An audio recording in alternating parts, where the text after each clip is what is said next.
दोस्तों, अक्सर हमारे मन में सवाल बनकर उठता है कि अच्छे लोग ही हमेशा दुख क्यों झेलते हैं, जबकि पापी, छल कपट करने वाले और दिखावेबाज लोग सुख समृद्धि से भरे जीवन का आनंद क्यों लेते हैं। क्या इस दुनिया में सच में न्याय होता है? क्या ईश्वर केवल बुरे लोगों को ही सुख देते हैं? यह सवाल जितना सरल लगता है, इसका उत्तर उतना ही गहरा और रहस्यमय है। आज हम इस जटिल प्रश्न का उत्तर ढूंढने की कोशिश करेंगे, एक प्रेरक और शिक्षाप्रद कहानी के माध्यम से। जय श्री कृष्णा दोस्तों, मैं शैलेंद्र हूं। मैं आप सबसे निवेदन करता हूं कि आप इस वीडियो को ध्यान से अंत तक जरूर सुनें, क्योंकि यह केवल एक कहानी नहीं है, बल्कि इसमें छिपे जीवन के गहरे सत्य आपको वह ज्ञान दे सकते हैं जो आपके सोचने और जीवन को देखने का नजरिया बदल देंगे। बहुत समय पहले की बात है। एक छोटे से नगर में समीर नाम का एक सरल और ईमानदार लड़का रहता था। समीर का स्वभाव बहुत ही शांत और जिज्ञासु था। वह अपने आसपास की दुनिया को बड़े ध्यान से देखता और हर चीज पर गहराई से सोचता था। समीर को एक बात हमेशा परेशान करती थी। उसने देखा कि जो लोग सच्चाई और ईमानदारी के रास्ते पर चलते हैं, दूसरों की मदद करते हैं, उनके जीवन में दुख और तकलीफें लगातार बनी रहती हैं। वहीं दूसरी ओर जो लोग झूठ बोलते हैं, धोखाधड़ी करते हैं और पाखंडी होते हैं, वे खुशहाल और सफल नजर आते हैं। समीर का मन यह देखकर बार बार उलझ जाता था। वह सोचता, क्या सच में भगवान ऐसे लोगों के साथ अन्याय करते हैं जो अच्छे हैं? उसके भीतर यह प्रश्न गहराई से बैठ चुका था, लेकिन कोई समाधान नहीं मिल पा रहा था। कुछ समय बाद उसी नगर में एक प्रसिद्ध ज्ञानी महंत जी पधारे। उनके प्रवचन और ज्ञान की चर्चा नगर भर में हो रही थी। समीर ने निश्चय किया कि क्यों न अपने मन की यह उलझन महंत जी के सामने रखी जाए, शायद वे इस जटिल प्रश्न का उत्तर दे पाएं। अगली ही सुबह समीर उनके पास गया। वह श्रद्धा पूर्वक उनके चरणों में झुका और बोला, गुरुदेव, मेरे मन में एक ऐसा प्रश्न है जिसने मुझे कई दिनों से बेचैन कर रखा है। मैं देखता हूं कि जो लोग सच्चाई, ईमानदारी और भलाई के रास्ते पर चलते हैं, उनके जीवन में दुख और परेशानियां आती रहती हैं, जबकि पाखंडी, धूर्त और बुरे कर्म करने वाले लोग बिना किसी परेशानी के सुखपूर्वक जीवन बिताते हैं। कृपया मुझे बताइए, आखिर ऐसा क्यों होता है? महंत जी ने उसकी बात को बड़े ध्यान से सुना। फिर वे मुस्कुराए और बोले, बेटा, यह संसार उतना सरल नहीं है जितना बाहर से दिखाई देता है। यह जगत एक जटिल बनावट की तरह है। अगर तुम इसे समझने की कोशिश करोगे तो यह और भी उलझता जाएगा। लेकिन हाँ, मैं तुम्हें एक ऐसी कथा सुनाता हूं जो शायद तुम्हारे इस सवाल का उत्तर दे दे। बहुत समय पहले की बात है। एक नगर में एक विधवा स्त्री रहती थी। उसकी 3 छोटी छोटी बेटियां थीं। उसका पति कई वर्ष पहले ही स्वर्ग से धार चुका था और परिवार की सारी जिम्मेदारी अब उसी के कंधों पर थी। वह स्त्री बेहद परेशान थी। उसके पास कोई सहारा नहीं था। वह दिन रात चिंता में डूबी रहती थी कि अपने बच्चों का पालन पोषण कैसे करे। वह न तो उन्हें अकेला छोड़कर कहीं काम पर जा सकती थी, न ही समाज से उसे कोई सहानुभूति मिलती थी। ऊपर से समाज के ताने और लोगों की बातें उसके जीवन को और कठिन बना देती थी। वह अपने दुखों को सहते सहते धीरे धीरे बीमार पड़ने लगी। बच्चियों का भविष्य उसकी सबसे बड़ी चिंता बन चुका था। धीरे धीरे उसकी हालत इतनी बिगड़ गई कि उसका अंतिम समय निकट आ गया। उसकी मृत्यु का समय आते ही यमराज ने अपने दूत चित्रगुप्त को भेजा कि वे जाकर उसके प्राण ले आएं। चित्रगुप्त जब वहां पहुंचे तो उन्होंने देखा कि वह स्त्री बिस्तर पर लेटी हुई थी और उसकी 3 मासूम बेटियां उसकी गोद में सिर रखकर रो रही थीं। उन बच्चियों की हालत देखकर चित्रगुप्त का हृदय पिघल गया। वे सोचने लगे, अगर मैं इस मां के प्राण अभी ले लूंगा तो इन मासूम बच्चियों का क्या होगा? कौन इनका सहारा बनेगा? यह निर्दयी और स्वार्थी दुनिया इनकी मदद कभी नहीं करेगी। कुछ देर विचार करने के बाद चित्रगुप्त ने फैसला किया कि वे उस स्त्री के प्राण लिए बिना ही यमलोक लौट जाएंगे। जब चित्रगुप्त यमलोक पहुंचे तो यमराज ने उनसे पूछा, तुम खाली हाथ क्यों लौट आए? क्या तुम उस स्त्री के प्राण लेने नहीं गए थे? चित्रगुप्त ने सिर झुका लिया और उत्तर दिया, हे स्वामी, क्षमा करें, मैंने उस स्त्री के प्राण लेने का साहस नहीं कर पाया। जब मैं वहां पहुंचा तो उसकी 3 छोटी बच्चियां अपनी मां से लिपटकर करुणापूर्वक रो रही थीं। अगर मैं उसकी आत्मा लेकर आ जाता तो उन मासूमों का क्या होता? इस संसार में कोई भी उनका सहारा नहीं बनता। मैं आपसे निवेदन करता हूं कि उस स्त्री को कुछ समय का जीवन दान दीजिए ताकि वह अपनी बच्चियों को बढ़ाकर आत्मनिर्भर बना सके। उसके बाद आप उसकी आयु समाप्त कर सकते हैं। चित्रगुप्त की बातें सुनकर यमराज ने गहरी सांस ली और बोले, हे चित्रगुप्त, इस सृष्टि के नियम अटल हैं। कोई भी प्राणी अपनी मृत्यु के निश्चित समय से पहले या बाद में इस संसार में नहीं रह सकता। न तो कोई आयु घटा सकता है और न ही बढ़ा सकता है। तुमने सृष्टि के नियम का उल्लंघन किया है और यह एक गंभीर अपराध है। इस गलती के लिए तुम्हें दंड अवश्य भोगना पड़ेगा। चित्रगुप्त यह सब सुनकर हाथ जोड़कर विनम्रता से यमराज से बोले, हे प्रभु, मेरे द्वारा किए गए अपराध के लिए क्षमा करें। कृपया मुझे बताइए, मेरा उद्धार कब और किस प्रकार होगा? यमराज ने गंभीर स्वर में उत्तर दिया, तुम्हें अब मनुष्य रूप में पृथ्वी पर जन्म लेना होगा और वहां जाकर अपने इस अपराध का प्रायश्चित करना होगा। जब तुम धरती पर 3 बार अपनी मूर्खता पर खिलखिलाकर हंस लोगे, तभी तुम्हारा उद्धार संभव होगा। यह कहते ही यमराज ने चित्रगुप्त को धरती पर भेज दिया। पृथ्वी पर आकर चित्रगुप्त ने स्वयं को नग्न अवस्था में सड़क किनारे पड़ा पाया। मृत्यु लोक के नियम के अनुसार जब कोई प्राणी जन्म लेता है तो वह बिना वस्त्रों के आता है। ठंड से कांपते हुए वह असहाय पड़ा था। उसी समय वहां से एक मोची गुजर रहा था जो अपने बच्चों के लिए गर्म कपड़े खरीदने निकला था। उसने सड़क किनारे ठंड में कांपते हुए नग्न चित्रगुप्त को देखा तो उसके मन में करुणा उमड़ आई। उसने सोचा, कपड़े तो फिर कभी ले लूंगा, पहले इस व्यक्ति की सहायता करनी चाहिए। उसने अपने बच्चों के लिए कपड़े खरीदने के बजाय उस अजनबी के लिए कपड़े और एक कंबल ले लिया। कपड़े और कंबल देते हुए मोची ने कहा, भैया, इस ठंड में यूं पड़े रहोगे तो जान नहीं बचेगी। ये कपड़े और कंबल पहन लो।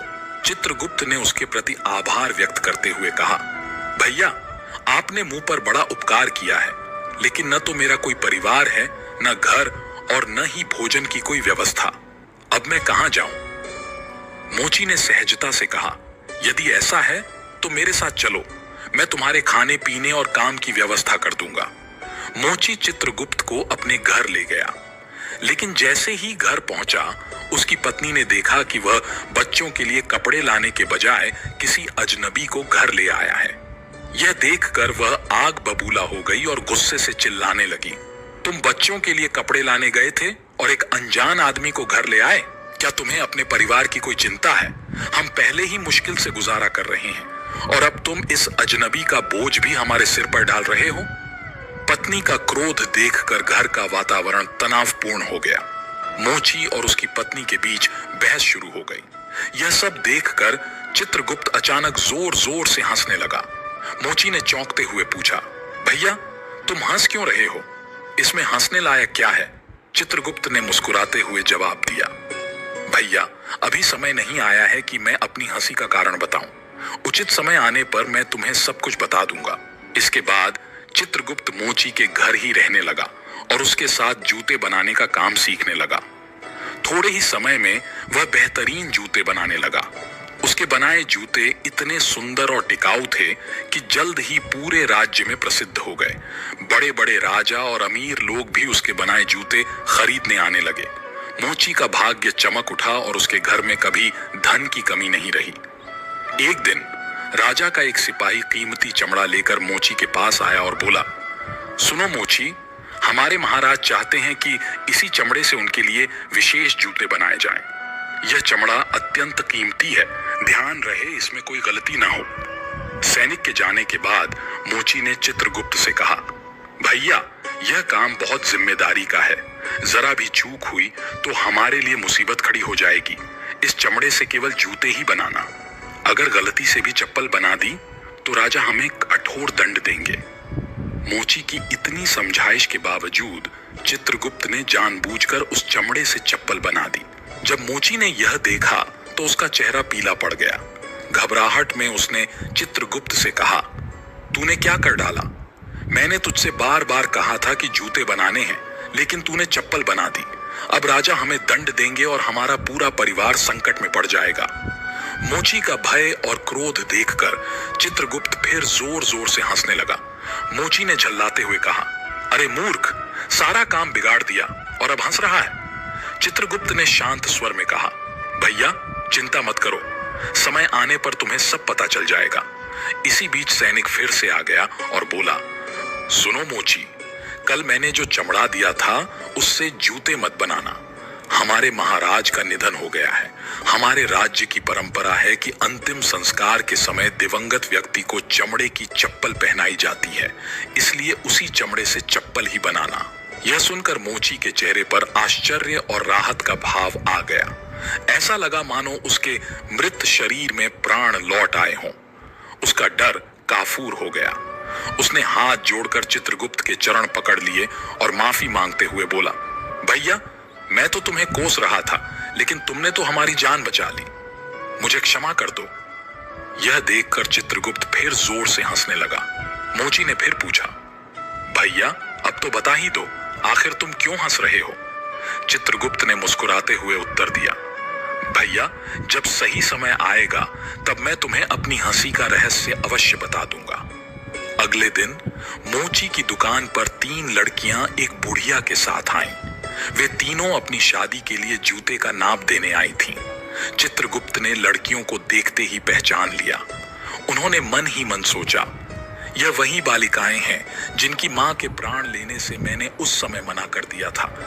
इसी वजह से मुझे सजा भुगतनी पड़ी थी, पर अब यह सभी बड़ी हो चुकी हैं, सुंदर और अच्छे परिवारों की लगती हैं।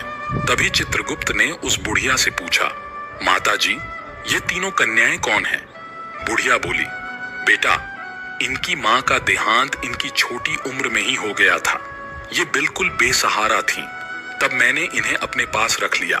मेरे पास अपार संपत्ति है, लेकिन दुर्भाग्य से मेरा कोई अपना नहीं है, इसलिए मैंने इन्हें पढ़ाया लिखाया और अब इनका विवाह प्रतिष्ठित परिवारों में करने जा रही हूँ। यह सुनकर चित्रगुप्त सोचने लगे, सचमुच भगवान की योजना हम मनुष्यों की सोच से कहीं श्रेष्ठ होती है। यदि उस समय इनकी मां जीवित रह जाती तो शायद ये तीनों बेटियां गरीबी में ही जीवन बिताती, मगर आज इस बुढ़िया की बदौलत इनका जीवन समृद्ध और उज्जवल हो गया है। यह सोचकर चित्रगुप्त अपनी तीसरी मूर्खता पर जोर जोर से हंसने लगे। मोची ने उत्सुकता से पूछा, भाई आप किस वजह से हंस रहे हो, कृपया बताइए। चित्रगुप्त ने उत्तर दिया, भाई मैं तुम्हें अपनी हंसी का कारण बताता हूं। मैं चित्रगुप्त हूं। जब ये तीनों लड़कियां छोटी थीं तब इनकी मां की मृत्यु का समय आ गया था, लेकिन उन मासूम बच्चियों पर दया कर मैंने उनकी मां के प्राण नहीं लिए। उसी कारण यमराज ने मुझे श्राप देकर पृथ्वी पर भेज दिया। मैं यहाँ निर्वस्त्र सड़क किनारे पड़ा था, तब तुम मुझे अपने घर ले आए। घर पहुंचने पर तुम्हारी पत्नी ने तुम्हें खूब डांटा, क्योंकि तुमने अपने बच्चों के कपड़ों के लिए रखे पैसों से मेरे लिए कंबल और वस्त्र खरीद लिए थे। उस समय मैंने पहली बार तुम्हारी पत्नी की मूर्खता पर हंसी की थी। वह छोटी सी हानि पर दुखी हो रही थी, जबकि उसे यह नहीं पता था कि तुम्हारी उस भलाई के कारण तुम्हारे घर का भविष्य बदलने वाला है। दूसरी बार मुझे तुम्हारी मूर्खता पर हंसी आई, जब तुम मुझ पर राजा के लिए जूते की जगह साधारण चप्पल बनाने के लिए क्रोधित हो रहे थे। तुम्हारा ध्यान केवल राजा के जूतों पर था, जबकि पूरे नगर में यह समाचार फैल चुका था कि राजा की मृत्यु हो चुकी है। तुम केवल वर्तमान घटना देख रहे थे, लेकिन भविष्य की सच्चाई से अनजान थे। सच यही है कि हम केवल वही देखते हैं जो हमारे सामने घटता है, लेकिन परमात्मा उन घटनाओं को जानते हैं जो भविष्य में हमारे लिए लिखी होती हैं। कभी कभी ईश्वर हमारी जिंदगी में ऐसी घटनाएं करते हैं जो प्रथम दृष्टि में बुरी लगती हैं, लेकिन उनका परिणाम हमारे लिए हितकारी होता है।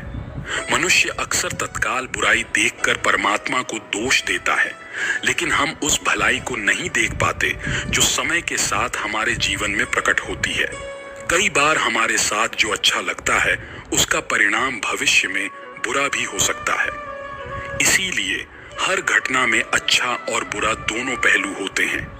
हमें हर परिस्थिति को ईश्वर की इच्छा मानकर स्वीकार करना चाहिए। दरअसल जब किसी अच्छे इंसान के जीवन में दुख आता है तो वह ईश्वर की शरण में जाता है और उसका आध्यात्मिक उत्थान होता है। वह भक्ति और साधना में लीन होकर अपने कर्मों के दोष मिटाता है। ईश्वर की भक्ति ही मोक्ष का मार्ग है और केवल पुण्यात्मा ही बार बार इस मार्ग की ओर प्रेरित किए जाते हैं। कई बार ये जिंदगी हमें ऐसे मोड़ पर लाकर खड़ा कर देती है जहां हम खुद को असहाय और हारा हुआ महसूस करते हैं। हम सोचते हैं कि हमारे साथ ही ऐसा क्यों हो रहा है, लेकिन सत्य यही है कि जो कुछ भी होता है वह अच्छे के लिए ही होता है। हर परिस्थिति में छुपे संदेश को समझो। जब पक्षी का घोंसला टूटता है तो वह उड़ने के लिए मजबूर हो जाता है और यही उड़ान उसे ऊंचाइयों तक ले जाती है। अगर कोई सपना टूटता है तो समझो कि नया सपना संजोने का समय आ गया है। अगर कोई रिश्ता छूटता है तो समझो कि नए और सच्चे रिश्ते की जगह बन रही है। अगर कोई अवसर हाथ से निकलता है तो यह संकेत है कि उससे भी बेहतर अवसर तुम्हारी प्रतीक्षा कर रहा है। श्री कृष्ण कहते हैं, हे पार्थ, जो हुआ वह अच्छे के लिए हुआ, जो हो रहा है वह भी अच्छे के लिए हो रहा है और जो होगा वह भी अच्छे के लिए ही होगा। जब कोयले पर दबाव पड़ता है तभी वह हीरा बनता है। जब रात सबसे काली होती है तब सूरज निकलने वाला होता है। श्री कृष्ण कहते हैं, जीवन अपने आप सुंदर नहीं बनता, इसे संवारने के लिए हमें प्रार्थना, विनम्रता, त्याग और प्रेम जैसे गुणों को अपनाना पड़ता है। यह संसार नश्वर है परंतु हमारे कर्म अमर हैं। हर नई सुबह एक नया अवसर लेकर आती है, लेकिन जो बीत गया वह सिखाने के लिए था। जो आने वाला है वह बीते हुए कल से बेहतर होगा। बस इस विश्वास को कभी टूटने मत दो। चिंता करना केवल मन को व्यस्त करता है। इससे न तो कल की समस्याएं सुलझती हैं और न ही आज का सुकून मिलता है। हम अक्सर वही खोने से डरते हैं जो हमारे पास होता ही नहीं। जो सच में तुम्हारा है वह कभी तुम्हें छोड़कर नहीं जाएगा और जो तुम्हारा नहीं है वह लाख कोशिशों के बाद भी तुम्हारे पास टिकेगा नहीं। कभी गौर किया है, जो लोग सबसे ज्यादा मुस्कुराते हैं उनके दिलों में अक्सर सबसे गहरे घाव होते हैं, क्योंकि इस दुनिया में हर व्यक्ति की सोच, उसका एहसास और उसका दर्द अलग होता है। आंखें सबकी एक जैसी होती हैं, लेकिन देखने का नजरिया सबका अलग होता है। कुछ लोग तुम्हारी मुस्कान में तुम्हारी खुशी देखेंगे और कुछ लोग उसमें छिपे दर्द को भी पढ़ लेंगे। जीवन में किए गए अच्छे कर्म व्यर्थ नहीं जाते। जो भलाई तुम किसी के लिए करोगे वह किसी न किसी रूप में तुम्हारे पास लौट कर आएगी। इसलिए सच्चे दिल से किसी के लिए कुछ अच्छा करने से कभी मत हिचकिचाओ। रिश्तों की बुनियाद प्रेम और विश्वास पर टिकी होती है, स्वार्थ पर नहीं। कभी कभी जिंदगी हमें ठोकर देती है और वह ठोकर दर्द भी देती है, पर याद रखना, अगर तुम संभल गए तो यही ठोकर तुम्हें और मजबूत बनाएगी। गिरना कोई हार नहीं, हार तो तब होती है जब तुम उठने से इनकार कर दो। मैं खुद भी इस बात पर गर्व करता हूं कि मैं ठोकर खाकर गिरा था, पर किसी की नजरों से नहीं। भगवान का शुक्रगुजार रहना ही जीवन का सही तरीका है, क्योंकि जब तुम शिकायत करते हो तो तुम अपने वर्तमान से असंतोष जताते हो। जिनके दिल में सच्ची मानवता होती है वे यही चाहते हैं कि जो दुख उन्होंने झेला वह किसी और को न मिले और जो खुशी उन्हें मिली वह सबको मिले। जिंदगी में एक उसूल बना लो, किसी को हराने की बजाय हर किसी को जीतने का हौसला दो। प्यार का मतलब सिर्फ किसी रिश्ते में बंधना नहीं है, बल्कि किसी ऐसे इंसान की परवाह करना है जो तुम्हारी सच्ची फिक्र करता हो। पहले लोग भावुक थे इसलिए रिश्ते निभाते थे, फिर लोग व्यवहारिक हो गए तो उन्होंने रिश्तों में फायदा देखना शुरू कर दिया और अब लोग पेशेवर हो गए हैं। अगर फायदा हो तभी रिश्ते निभाए जाते हैं, पर सच्चाई यह है कि इंसान का असली परिचय उसके चेहरे से नहीं बल्कि उसकी वाणी, विचार और कर्मों से होता है। जीवन एक अनजान किताब की तरह है जहां अगले पन्ने पर क्या लिखा है कोई नहीं जानता, लेकिन बहुत कम लोग ऐसे होते हैं जो किसी के मन और मौन को समझ पाते हैं। इसीलिए जीवन को एक अवसर की तरह देखो। शिकायतों की गठरी बनाकर मत जियो, क्योंकि जो आज है वही तुम्हारे पास सबसे बड़ा खजाना है। अगर आपकी नीयत साफ है और उद्देश्य सही है तो यकीन मानिए भगवान किसी न किसी रूप में आपकी मदद जरूर करेगा।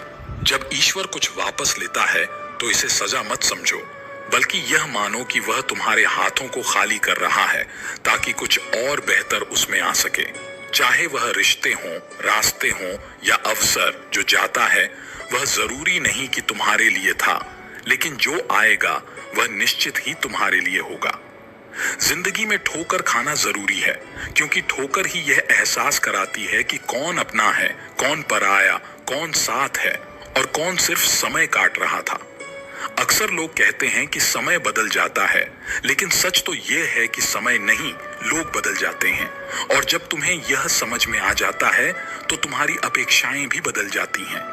अब न तो ज्यादा लोग अच्छे लगते हैं और न ही किसी से अधिक अच्छाई की उम्मीद रह गई है। रिश्ते उन्हीं से रखो जो तुम्हारी इज्जत और सम्मान करें, क्योंकि भीड़ बढ़ाने से कोई फायदा नहीं है। कुछ लोग साथ रहकर भी अपने नहीं होते और कुछ लोग दूर रहकर भी हर पल तुम्हारे साथ होते हैं। कभी कभी सबसे बड़े धोखे हमें वहां मिलते हैं जहां हमने सबसे ज्यादा भरोसा किया होता है। लेकिन याद रखना, तुम्हारा आत्मसम्मान सबसे महत्वपूर्ण है, इसलिए खुद को उन लोगों से बचाओ जो तुम्हें बार बार गिराने की कोशिश करें। श्री कृष्ण कहते हैं, उन्हें छोड़ देना ही सही है जो तुम्हारे अस्तित्व का मूल्य नहीं समझते। हर किसी को खुश करने की कोशिश मत करो, क्योंकि जो तुम्हें सच में चाहता है वह तुम्हें बदलने की नहीं, समझने की कोशिश करेगा। जीवन में सत्य के रास्ते पर चलो, धैर्य रखो और अपनी मंजिल की ओर बढ़ते रहो। परमात्मा के न्याय पर भरोसा रखो, क्योंकि जो आज तुम्हारे खिलाफ है कल वही तुम्हारी कहानी से प्रेरणा लेगा।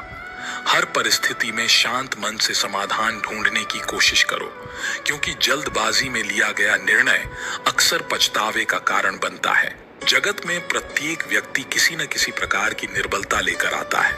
कोई तेज दौड़ नहीं सकता, कोई अधिक भार नहीं उठा सकता, कोई असाध्य रोग से पीड़ित होता है तो कोई पढ़ाई में कमजोर होता है। लेकिन सबसे बड़ा सवाल यह नहीं है कि तुम्हारे पास क्या कमी है, सबसे बड़ा सवाल यह है कि तुम अपनी उस कमी को कैसे देखते हो। कुछ लोग अपनी निर्बलताओं को जीवन की सीमा मान लेते हैं और हार मानकर बैठ जाते हैं। वहीं कुछ ऐसे होते हैं जो अपने पुरुषार्थ और संकल्प से उन निर्बलताओं को पार कर जाते हैं। उम्र बीत जाती है, समस्याएं जीवन का हिस्सा हैं। इनसे निराश नहीं होना चाहिए, बल्कि डटकर सामना करना चाहिए। जो लोग समस्याओं के आगे झुक जाते हैं वे जीवन की दौड़ में पीछे रह जाते हैं, लेकिन जो लोग समस्याओं से लड़ते हैं वही जीवन में आगे बढ़ते हैं। श्री कृष्ण कहते हैं, जीवन को शून्य की तरह रखना चाहिए। स्वयं तो शून्य होता है, लेकिन जब किसी और से जुड़ता है तो उसकी कीमत बढ़ जाती है। समस्याएं आने पर कभी निराश मत हो, क्योंकि वक्त कमजोर हो सकता है लेकिन तुम नहीं। जब तूफान आता है तो पेड़ की कुछ टहनियां टूट जाती हैं, लेकिन जड़ें जमीन में और गहरी चली जाती हैं। ठीक वैसे ही जब जीवन में कठिनाइयां आती हैं तो कुछ चीजें छूट सकती हैं, लेकिन अगर तुम मजबूत रहोगे तो हर मुश्किल तुम्हें और ताकतवर बना देगी। जीवन में हम सभी किसी न किसी पर विश्वास करके जीते हैं, इसलिए हमेशा यह कोशिश करनी चाहिए कि जो लोग आप पर भरोसा करते हैं उनका विश्वास कभी न टूटे। विश्वास वह बीज है जिससे रिश्तों का वृक्ष पनपता है। अगर यह एक बार टूट जाए तो उसे जोड़ना मुश्किल हो जाता है। श्री कृष्ण कहते हैं, तितली जब आकाश में उड़ान भरती है तो वह सुंदर फूलों का रसपान करती है, मुक्त होकर चारों ओर घूमती है। लेकिन यह स्वतंत्रता भी पूरी तरह सुरक्षित नहीं होती। जैसे ही वह उड़ती है, कई शिकारी जीव उसकी ताक में बैठे रहते हैं, मगर जब तितली अपने खोल में होती है तब कोई उसे नहीं देख सकता, कोई उस पर हमला नहीं कर सकता। परंतु उस अवस्था में वह कैद होती है, स्थिर होती है। वह संसार की सुंदरता को नहीं देख सकती, आकाश की ऊंचाइयों को नहीं छू सकती। ठीक वैसे ही जब तक हम अपने आराम और सुरक्षा के घेरे में रहते हैं, हम जीवित तो होते हैं, लेकिन वास्तव में जीवन को पूरी तरह जी नहीं पाते। अगर हमें कुछ बड़ा करना है, अपने धन को तोड़ना ही होगा, आराम और स्थिरता को त्यागना होगा, क्योंकि सफलता उन्हीं को मिलती है जो अपने खोल से बाहर निकलकर दुनिया की चुनौतियों का सामना करते हैं। जोखिम लेने से डरोगे तो जिंदगी भी तुम्हें उसी खोल में बंद रखेगी, लेकिन अगर तितली की तरह अपने पंख फैलाओगे तो तुम्हारे लिए पूरा आसमान खुला होगा। हाँ, चुनौतियां होंगी, हाँ, खतरे भी होंगे, लेकिन यही जीवन का नियम है। जो आगे बढ़ता है वही ऊंचाइयों तक पहुंचता है। तितली को देखो, जैसे ही वह अपने खोल से बाहर आती है उसकी उड़ान शुरू हो जाती है। उसके पंख जितने सुंदर होते हैं उसकी उड़ान भी उतनी ही ऊंची होती है। एक वृक्ष कभी इस बात से परेशान नहीं होता कि उसने कितने पुष्प खो दिए, वह हमेशा नए फूलों के निर्माण में लगा रहता है। हमें भी जीवन में यही दृष्टिकोण अपनाना चाहिए। जो खो गया उसे भूलकर नए अवसरों और संभावनाओं पर ध्यान देना चाहिए, क्योंकि वक्त गुजर जाने के बाद वह भी हमारे पास लौट कर नहीं आता। हर पल की कदर करो। मुझे सुनने के लिए धन्यवाद दोस्तों। मिलते हैं अगली वीडियो में एक नई सीख के साथ। खुश रहिए, अपना ख्याल रखिए। जय श्री कृष्णा।